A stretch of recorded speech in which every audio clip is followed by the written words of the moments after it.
പണ്ട് കാലത്തുണ്ടായിരുന്ന ഒരു പാക്കാലക്കോട്ട, ആ കോട്ട കൈവശം വെച്ചിരുന്ന മഹാരാജാവ് രുദ്രൻ ധാരാളം സ്വത്ത് സമ്പാദിച്ചു. ഇപ്പോഴാകട്ടെ ആ രാജാവുമില്ല, ആ പാക്കാല കോട്ടയുമില്ല, എല്ലാം നശിച്ചുപോയി. അപ്പോൾ ആ രാജാവിന്റെ സ്വത്തുക്കൾക്കൊക്കെ എന്ത് സംഭവിച്ചു? ഭൂമിക്കടിയിൽ ഒളിപ്പിച്ചു വെച്ചോ അതോ കോട്ട മതിലുകൾക്കുള്ളിലോ? ഇതിനു വേണ്ടിയുള്ള അന്വേഷണം ആരംഭിച്ചു. ആ അന്വേഷണം ആരംഭിച്ചിരിക്കുന്നത് സർക്കാരിന്റെ ഗ്രീൻ സിഗ്നൽ ലഭിച്ചിട്ടാണോ? ഇപ്പോൾ ആ കോട്ട എവിടെയാണുള്ളത്? നിധി എത്രത്തോളമുണ്ട്? ആ നിധി അവിടെയുള്ള സത്യം എങ്ങനെ പുറത്തു വന്നു? നമ്മുടെ ദക്ഷിണ ഭാരതത്തിലെ ഏറ്റവും വലിയ വിസ്തീർണമുള്ള രാജ്യം പാക്കാല രാജ്യമാണ്. രാജരുദ്രൻ എന്ന അതിക്രൂരൻ ചെയ്ത ക്രൂരകൃത്യങ്ങൾ അയൽ രാജ്യങ്ങളെ പോലും വല്ലാതെ ഭയപ്പെടുത്തി. സ്ത്രീകൾ, ലഹരി, സമ്പത്ത്, ഈ 3 കാര്യങ്ങൾക്കും വേണ്ടി എന്ത് നെറുകേട് ചെയ്യാനും മടിക്കാത്തവനായിരുന്നു. ചെറു രാജ്യങ്ങളോട് യുദ്ധം ചെയ്ത് സുന്ദരികളായ രാജ്ഞികളെയും അതിനോടൊപ്പം അവരുടെ സമ്പത്തും കൊള്ളയടിക്കുന്നത് അദ്ദേഹത്തിന് ഹരമായിരുന്നു. അദ്ദേഹത്തിന്റെ ക്രൂരകൃത്യങ്ങൾക്ക് ഇരയാകാത്ത രാജ്യങ്ങൾ ഇല്ലായിരുന്നു. രാജാവ് കൊള്ളയടിച്ച നിധികളിൽ അധികവും വജ്രങ്ങളും വൈഡൂര്യങ്ങളുമായിരുന്നു. കാലാന്തരത്തിൽ ആ രാജാവിന്റെ മരണത്തിന് ശേഷം ആ സമ്പത്തിനൊക്കെ എന്ത് സംഭവിച്ചു? അത് അന്വേഷിക്കാൻ പോയവർക്കൊക്കെ എങ്ങനെ ജീവൻ നഷ്ടമായി? ആ മഹാരാജാവിന്റെ ആത്മാവ് ആ നിധികൾക്ക് കാവലിരിക്കുകയാണോ? ആ കോട്ടയിൽ എന്താണ് സംഭവിച്ചുകൊണ്ടിരിക്കുന്നത്? ആ നിധി വേട്ടയിൽ മറ്റാർക്കെങ്കിലും പങ്കുണ്ടോ? സത്യത്തിൽ ആ കോട്ട എവിടെയാണ്? ഇതുവരും യാദൃച്ഛികമാണോ അതോ ആ കോട്ടയും ഞാനുമായി എന്തെങ്കിലും ബന്ധമുണ്ടോ?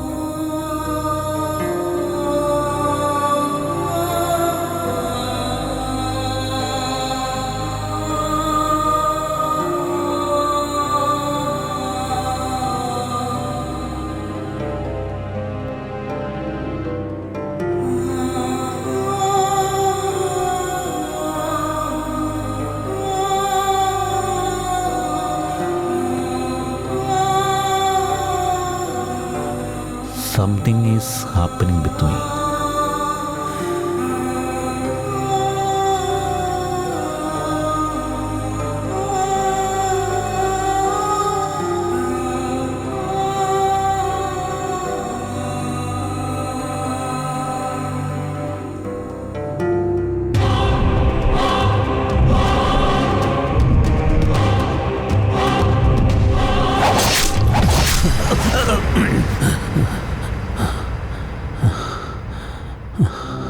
എന്തിനാണിങ്ങനെ സ്വപ്നത്തിൽ ഇടയ്ക്കിടയ്ക്ക് വന്ന് എന്നെ ഭയപ്പെടുത്തുന്നത്?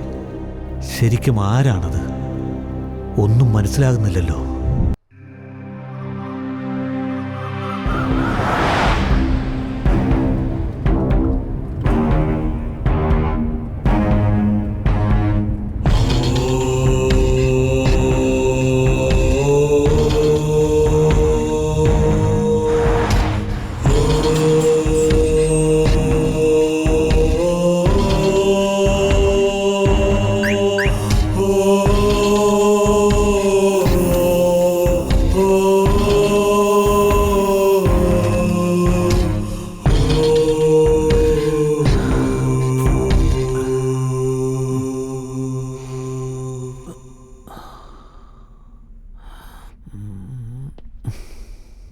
Good morning sir. Morning sir, sir ചോദിച്ച ജിയോ ഡീറ്റെയിൽസ് എല്ലാം ഇതിലുണ്ട്. പക്ഷേ ഒരു കാര്യം, അവസാനം വേണ്ട 2 പേജ് ഇതിലില്ല സാർ.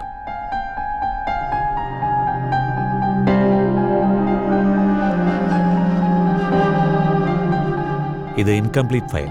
ആ മിസ്സായ ജിയോസ് കൂടി ഇതിൽ അറ്റാച്ച് ചെയ്ത് കൊണ്ടുവരും. ഉറപ്പായിട്ടും sir. Okay okay sir. Chief വന്നിട്ടുണ്ടോ? വന്നു സാർ. ഞാൻ വരാമെന്ന് പറയും. Okay sir. കാര്യോ?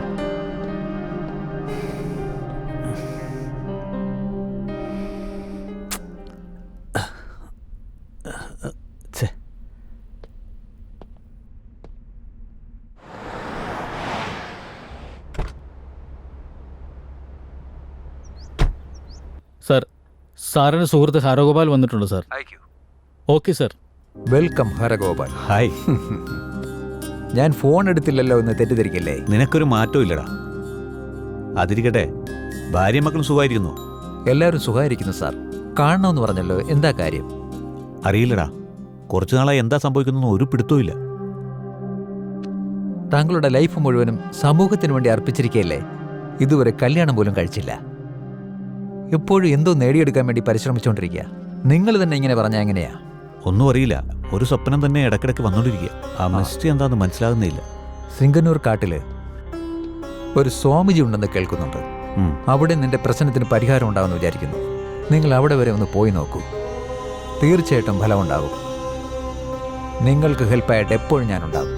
എനിക്കറിയാടാ, നീ ഉണ്ടെന്നുള്ള ധൈര്യത്തിൽ തന്നെയാ ഞാനിങ്ങോട്ട് വന്നത്.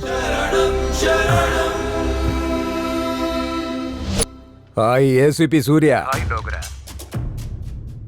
How are you? Life settle ആവുന്ന ഒരു ഡീല് വന്നിട്ടുണ്ട്.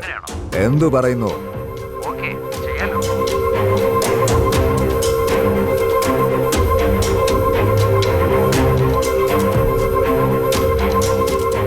ഫൈൻ. Best of luck.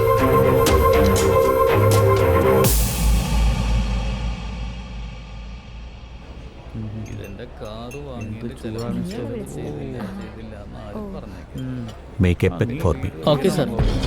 എന്തിനാ ഈ സ്വപ്നങ്ങൾ എന്നെ ഇങ്ങനെ വേട്ടയാടുന്നത്? ആരായിരിക്കും അത്?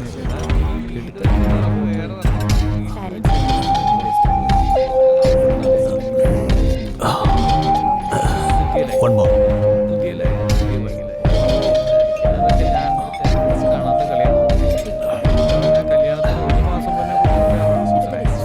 കല്യാണം കഴിഞ്ഞ് 1 മാസം കഴിഞ്ഞപ്പോൾ വീണ്ടും തുടങ്ങി. അതാണത്.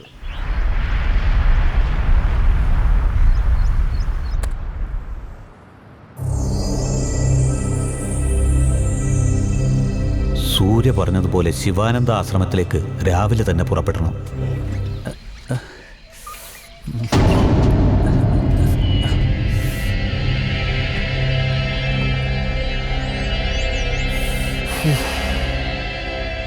ഇങ്ങനെ ഞാനെങ്ങനെ അവിടെ എത്തും?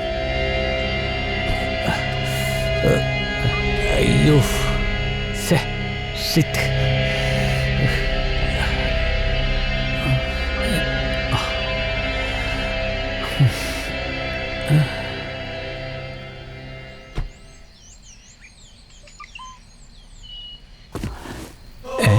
ശിവാനന്ദാശ്രമം. താങ്കോ.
ഇതെന്താ?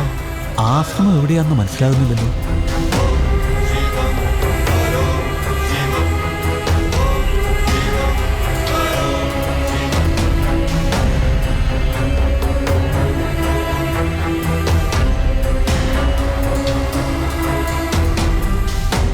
ഇവരൊക്കെ ആരാ? വരൂ വരൂ വരൂ. നിങ്ങൾ വരുന്ന കാര്യം സ്വാമി 2 ദിവസം മുമ്പ് പറഞ്ഞിരുന്നു. ഞാൻ വരുന്നതോ? സ്വാമി, അങ്ങ് തനി ഓടിച്ചു വന്നിരുന്ന ആ വാഹനം ഈ പരിസരത്ത് എവിടെയെങ്കിലും നിന്നു പോയോ? ആ, അതെ.